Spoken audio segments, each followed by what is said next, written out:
மதிய கை கால எங்க அம்மா யாருமே காசு கொடுக்க மாட்டாங்க ஏமா நீ போயிட்டு வந்து இந்த பூமுடி வேலை வந்தது யாரேமா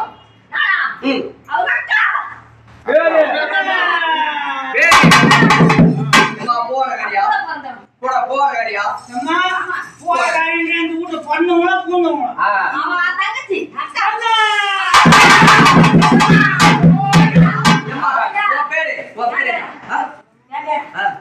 போராகாரின்றே இந்த பூமணி வந்து இறங்கி விளையாடு பேரே கேட்கணும்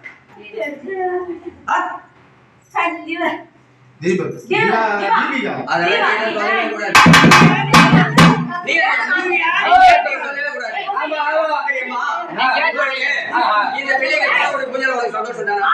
எந்த ஒரு சரி இப்ப நாங்க பருப்புக்கு போய் கனகாவரம் பண்ண போறோம் அண்ணி உங்களை எல்லாரும் கூப்பிடுறோம் அவங்க வந்து இதே போல உத்தரவு சரியா